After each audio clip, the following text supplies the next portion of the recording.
여러분 안녕하십니까, 진성호입니다. 윤석열, 이재명, 양강의 선거 유세가 지금 절정을 향해 치닫고 있습니다. 오늘 윤석열 후보는 경남을 돌면서 정말 강행군을 했습니다. 이재명 후보는 이 전북을 시작으로 경기도로 올라왔습니다. 자, 이처럼 치열하게 다투면서 이 미디어의 시선은 유세 현장으로 가고 있습니다. 그렇지만 대장동 의혹은 지금도 진행 중입니다. 어젯밤 JTBC가 엄청난 특종을 했습니다. 노래방의 비밀 대화 녹음 파일 17개, 이걸 분석해서 검찰의 기록과 함께 공개했습니다. 상당히 충격적인 내용들이 많았습니다. 특히 유동규 전 성남도시개발공사 사장 직무대행 전 기획본부장의 발언은 충격적이었습니다. 그리고 이들 대화를 보면 유동규에게 700억 원을 주는 것으로 되어 있습니다. 정말 엄청납니다. 그리고 그들이 당시에 거둔 이익도 수천억입니다.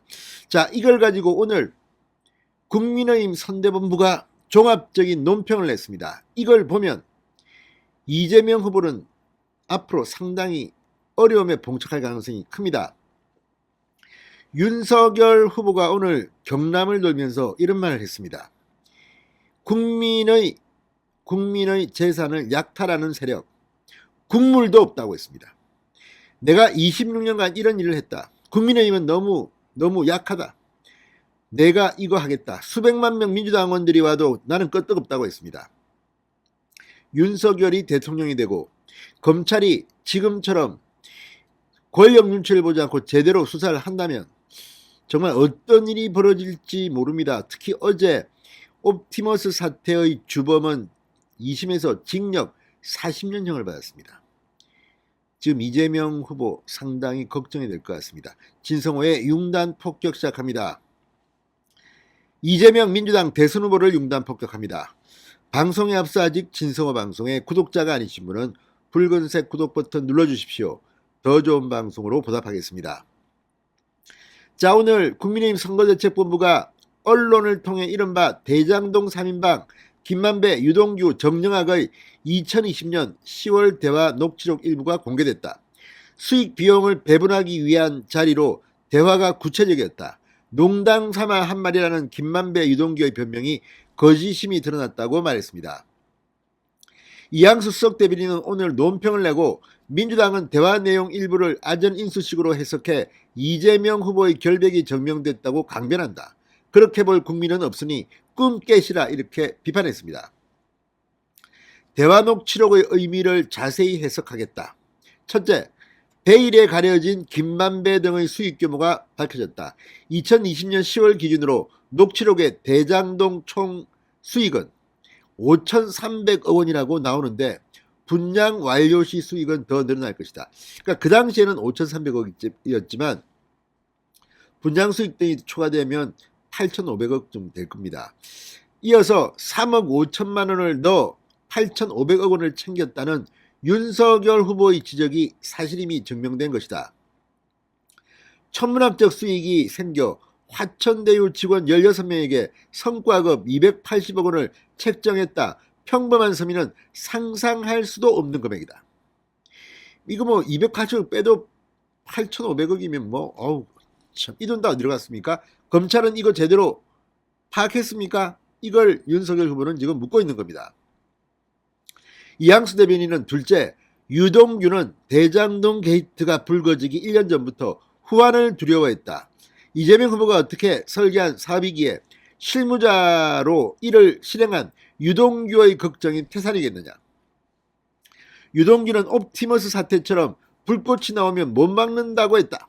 실제 이렇게 발언했습니다. 그런데 옵티머스 사태 주범은 전날 항소심에서 징역 40년을 선고받았다.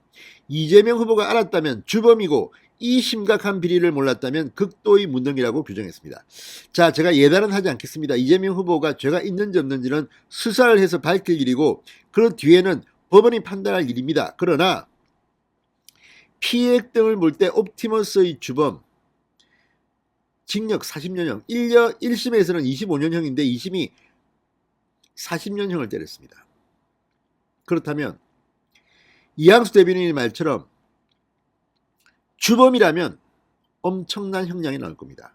그리고 몰랐다면 무능한 겁니다. 셋째, 천화동인 1호는 김만배 명의로 되어 있을 뿐 주인은 따로 있다는 게 명확히 드러났다. 녹취록을 보면 유동규 단독 소유가 아니라는 사실을 알 수 있다. 제3의 주인이나 공동 소유자가 있다는 뜻이다. 녹취록을 종합하면 천화동인 1호를 유동규 단독으로 볼 수 없다. 천화동인 1호는 1200억 원 수익을 올렸다. 유동규가 뇌물로 받기로 한 금액은 700억 원으로 금액부터 맞지 않는다. 그러니까 500억이 빕니다. 김만배는 처음부터 천화동인 1호 이건 내 거 아니라 그랬습니다. 자, 그러면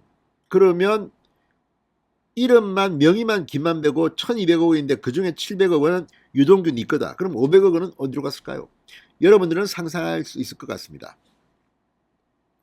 자금 흐름을 철저히 규명하고 수익의 최종 종착지를 확인하는 게 검찰의 의무다.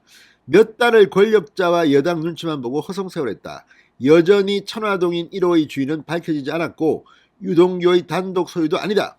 이재명 후보의 결백이 증명된 게 아니라 의혹이 더 커졌다고 주장했습니다. 나아가 대장동 게이트가 터지기 10개월 전 김만배 정영학의 대화에 등장하는 이재명 게이트의 이재명은 누구란 말인가?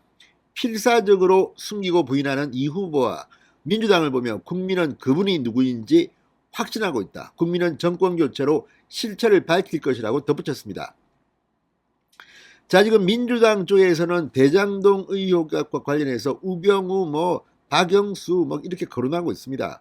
물론 수사에서 나온다면 처벌을 받아야겠죠. 그러나 누가 봐도 이 대장동 특혜의 핵심은 성남시입니다. 성남시로 인해서 이 일이 벌어진 겁니다. 그리고 시장 책임자는 이재명 후보였습니다. 물론 제가 여기서 물증도 없이 이재명 후보가 징역 40년형을 산다고 말할 수는 없습니다. 수사를 해야 하고 재판을 받아야 합니다. 그렇지만 이항수 대변인이 말처럼 옵티머스를 유동규는 이야기합니다. 그리고 옵티머스의 최후가 어떻게 됐는지는 어제 우리가 다 봤습니다. 이재명 후보는 어떻게 될까요? 진성호의 윤단 폭격이었습니다. 여러분 감사합니다.